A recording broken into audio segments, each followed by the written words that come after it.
안녕하세요. 집스의 박은서 목사입니다. 인사이트 사도행전이라는 주제로 목사님들의 설교 준비나 또 성경 연구에 도움이 되고자 마련했습니다. 첫 번째 시간으로 사도행전은 어떤 책인지 같이 알아보도록 하겠습니다. 예, 신약 성경의 유일한 역사서인 사도행전은 상당한 중요한 의미를 가지고 있습니다. 사도행전이 없었다라면 우리는 초대 교회의 모습이라든가 또 어떻게 성령님이 이 땅에 오셨는지 알 길이 없죠. 이 사도행전은 어떤 책인지 살펴보도록 하겠습니다. 크게 6가지 정도로 볼 수 있습니다. 누가복음과 사도행전은 누가복음의 속편인 사도행전 그리고 공통의 저자인 누가에 대한 이해가 상당히 중요합니다. 사도행전 1장 1절에는 이렇게 되어 있습니다. 데오빌로여 내가 먼저 쓴 글에는 그래서 내가 먼저 쓴 글에가 바로 누가복음을 이야기하고 있죠. 또 누가복음 1장 3절에 보면 이렇게 되어 있습니다. 이 모든 일의 근원부터 자세히 이루어 살핀 나도 데오빌로 각하에게 차례대로 써보는 것이 좋은 줄 알았노니 라고 되어 있습니다. 노예 출신이었고 의사였던 이 누가는 상당한 그 지식을 가지고 데오빌로 각하라고 하는 로마의 관리 또는 교회 공동체로 추정되는 이 데오빌로에게 누가복음서와 사도행전을 보냈다는 것들을 알 수 있습니다. 또한 사도행전은 기독교 변증의 책입니다. 이 부분은 조금 이따 다루도록 하겠고요. 또 특별히 마태, 마가, 누가 예수님이 어떤 분인가를 알려주는 복음서와 사도 바울의 서신이나 베드로의 서신 같은 공동 저자들의 어떤 이런 서신과의 연결을 해줄 수 있는 아주 중요한 다리와 같은 역할을 한 것이 사도행전입니다. 또한 사도행전의 중요한 주제 중에 하나는 하나님 나라를 전파하는 책이다라는 것들을 알 수 있습니다. 사도행전 1장 3절에는 예수님께서 고난을 받으시고 또 살아나신 이후에 40일 동안 제자들에게 보이시면서 하나님 나라 일을 말씀하셨다라고 되어 있습니다. 하나님 나라, 다시 말하면 하나님의 통치가 또 하나님의 임재가 있는 곳이 바로 하나님 나라를 전파하는 책이라는 것을 알 수 있죠. 또한 사도행전은 성령의 행전이라고 할 수 있고요. 또 유일한 성경의 신약 성경의 역사서라고 할 수 있습니다. 첫 번째로는 누가복음의 속편을 이해해 볼 필요가 있죠. 누가복음은 지리적으로 갈릴리에서 또 예수님이 9장 51절에서 예루살렘에 가는 도중에서 또 19장 28절에서 마지막까지는 예루살렘에서의 십자가 부활. 그런데 사도행전에서는 예루살렘부터 시작해서 유대와 사마리아와 땅끝까지 가는 것들을 알 수 있습니다. 이처럼 누가복음과 사도행전을 면밀히 비교해 보면 상당한 연결고리가 많다라는 것들을 알 수 있습니다. 지리적으로 보면 이렇습니다. 누가복음은 갈릴리에서 유다와 사마리아에서 예루살렘에서 예수님이 십자가에서 죽으시고 부활하셨던 부분을 나타나고 있다면 이제는 예수님께서 사도행전에서는 이제는 부활하시고 승천하셔서 그리고 또 오순절 성령의 사락방 사건 이후에 유대와 사마리아 땅끝까지 복음이 전파되는 이런 모습을 가지고 있죠. 이런 부분에 대한 그 공통점, 누가복음과 사도행전 공통점에는 예수님의 승천이 나와 있고요. 성부 하나님께서 약속하신 것, 성령이겠죠. 또 위로부터 오는 능력, 또 예루살렘, 증인, 예수의 이름으로 죄사함 받게 하는 회개, 또 모든 족속의 전파, 이러한 내용들이 아주 긴밀하게 누가복음과 사도행전이 연결되어 있다라는 것들을 알 수 있습니다. 두 번째는 이제 기독교 변증의 책이라는 것이죠. 변증이란 말은 논리적으로 분석하여 대상에 대한 연구를 통해서 변론으로서 증명하는 방법인데요. 누가복음과 사도행전에서는 누가가 굉장히 아주 치밀하게 살폈다라는 것들을 얘기해주고 있고 또한 확실히 많은 증거로 살아계심을 나타냈다라고 기독교 변증으로서의 누가복음과 사도행전을 시작하고 있는 것을 알 수 있습니다. 그렇다면 무엇을 변증했는가?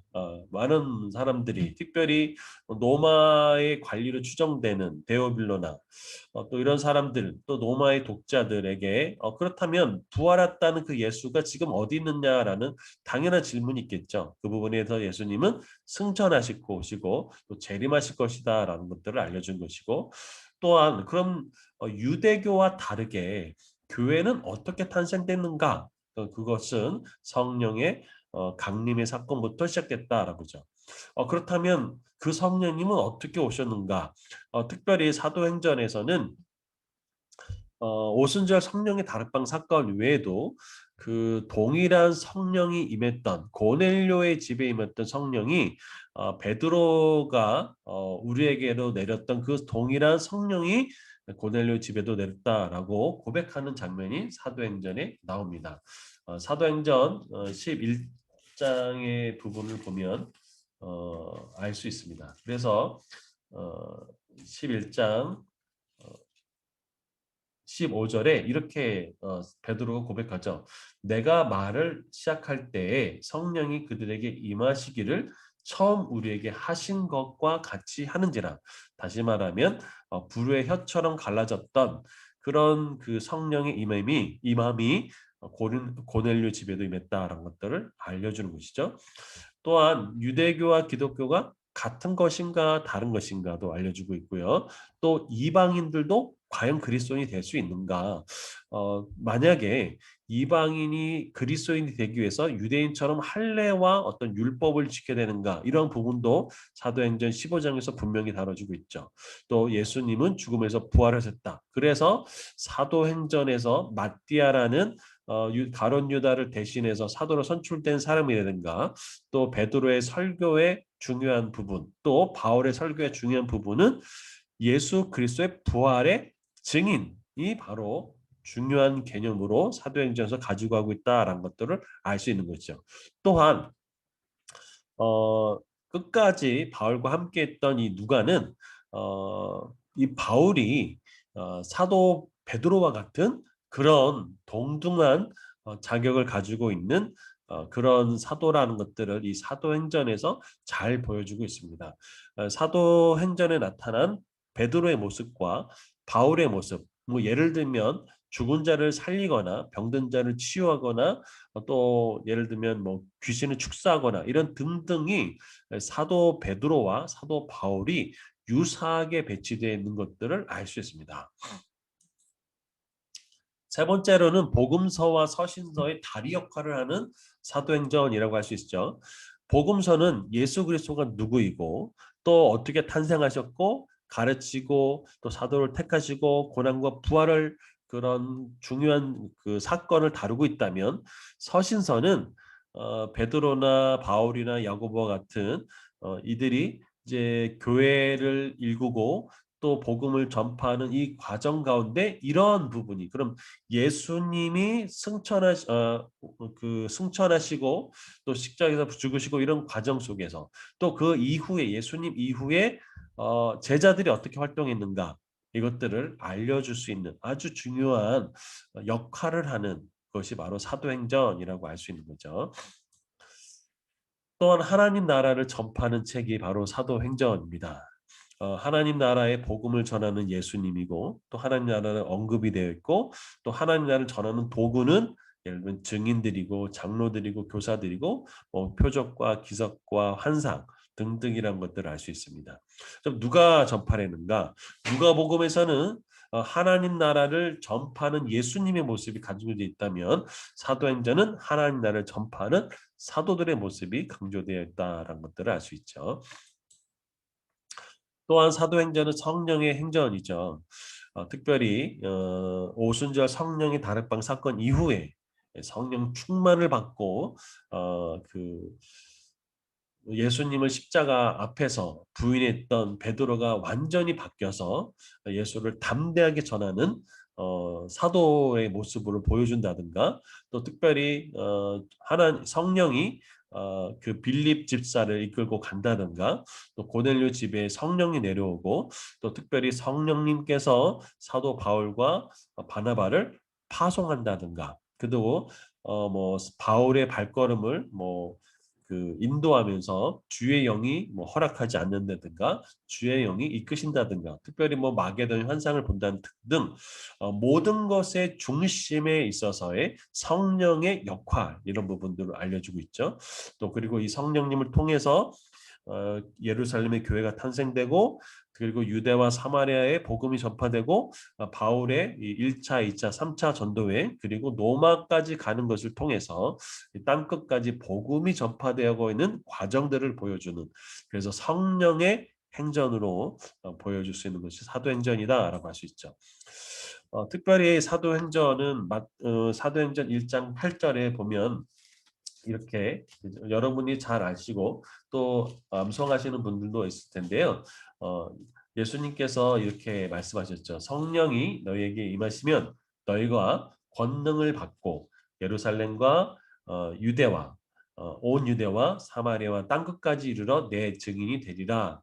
이렇게 사도행전을 1장 8절을 중심으로 해서 성령이 임하시고 또 권능을 받아서 예루살렘, 지리적으로 예루살렘, 그 다음에 유대와 사마리아와 그 다음에 땅 끝까지 이르는 지리적인 관점으로 사도행전을 볼 수 있죠.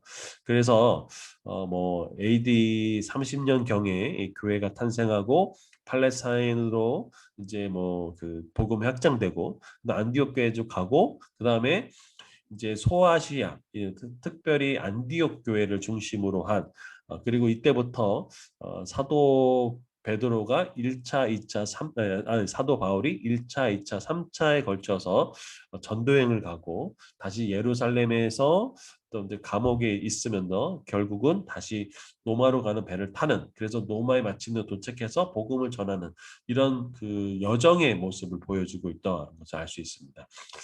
또한 사도행전은 인물로도 나눌 수 있습니다. 특별히 12장까지는 베드로를 중심으로 한 그 사도행전이라면 13장부터는 사울에서 그 회심해서 하나님의 이방인의 사도로 쓰임 받는 이 바울의 모습, 특별히 여기에서 강조되는 바나바라든가 실라든가 디모데 이런 것들을 알 수 있죠. 이렇게 사도행전의 전체적인 구조가 이렇게 한눈에 알 수 있습니다. 그리고 신약 성경에서 유일한 역사서인 이 사도행전은 교회 탄생의 역사를 다뤘을 뿐만 아니라 기독교 역사 중에서 가장 중요한 사건들을 다뤘습니다. 마띠아가 가룟 유다 대신에 사도로 선출된 것이라든가 오순절 성령의 다락방 사건, 또 일곱 집사 중에 하나였던 스테반의 순교, 또 그리고 그로 인한 복음의 확장, 그리고 기독교 역사 중에 가장 또 위대한 인물 중에 하나였던 사도 바울의 회심, 그리고 복음이 이방인에게 전파되는 그 유대인에게 갇혀 있었던 복음이 아니라 이 유대인을 뛰어넘는 이방인에게 또 복음이 넘어가는 그 과정을 보여주는 그러면서 특별히 신학적인 문제가 발생이 되죠. 바울의 복음 전도의 활동으로 말미암아 이방인들도 기독교 안으로 이제 오게 되자 유대인들로만 구성되어 있던 이 구성원들 사이에 그런 이방인들 할례도 받지 않고 또 율법도 받지 않은 이방인들이 그럼 할례를 행해야 될 것이냐 또 율법을 지켜야 되냐 이런 아주 중요한 교회사적인 문제가 있죠. 이 부분을 사도행전 15장에 예루살렘 공의에서 다루고 넘어가는 문제가 나오는 것이죠. 또한 그 사도행전에서 그 사도행전은 바울이 쓴 편지를 연결하는 데 있어서 굉장히 중요합니다. 사도행전 13장과 14장에 보면 1차 전도 여행 기간에 이 갈라디아 지역을 왕래하는 것들을 알 수 있습니다. 그래서 우리가 바울 서신서에 갈라디아서와 사도행전 13, 14장의 이 갈라디아 방문 지역을 연결해서 보면 풍성한 해석을 할 수 있습니다. 또 2차 전도 여행을 출발하면서 바울과 바나바가 대판 싸우면서 바울이 이제 그 빌립보 마게도니아 첫 성에 가게 되고 그곳에서 또 복음을 전하다가 억울하게 감옥에 갇혔고 그래서 거기서 이제 기도와 찬송을 할 때 옥문이 이제 지진이 일어나서 옥문이 열리고 창고가 풀어지면서 간수가 회개하고 그 간수가 회개함과 그 가족이 온 가족이 구원을 받는 그 사건. 사실 그 사건은 빌립보 교회가 탄생되는 배경이기도 하고 이 빌립보서는 이 사건 이후에 약 10년 후에 쓰여진 성경이라는 것들 알 수 있죠. 이런 배경이 되는 걸 알 수 있죠. 그리고 빌립보에서 나와서 사도 바울이 데살로니가로 지역 갔을 때 그때 이제 3안식일밖에 있지 못해서 도망 나오게 되죠. 그런 상황 속에서의 데살로니가 전서 그리고 후서의 이야기 그리고 결국은 이제 아덴을 지나서 고린도에 들어왔을 때 1년 6개월 정도의 고린도 지역에서 그 사역했던 그 부분 그 부분과 고린도 전서와 후서 특별히 고린도 지역 같은 경우는 상당히 그 우상 숭배가 강했었죠. 이런 배경들의 요소라든가 그 다음에 이제 그 고린도 사역 이후에 에베소에 와서 그곳에서 두란노 서원에서 바울이 말씀을 가르쳤고 또 그런 그 또 뭐 에베소에서 아데미 신전에서 뭐 아데미와 하던 직공들의 그 대목 이런 것들과 연관해서 에베소서를 본다면 사도행전의 배경이 아주 풍성하게 바울의 서신서를 이해할 수 있는 많은 도움이 된다라는 것이죠. 이렇게 간단히 사도행전의 어떤 책인가를 살펴보았습니다. 앞으로 흥미진진하고 또 많은 인사이트가 준비되어 있는데요. 정말 깊은 복음의 또 은혜를 누리는 사도행전에 여러분을 초대합니다. 여러분 감사합니다. 다음 시간에는 사도행전의 역사적 배경을 다뤄보도록 하겠습니다. 행복하세요. 감사합니다.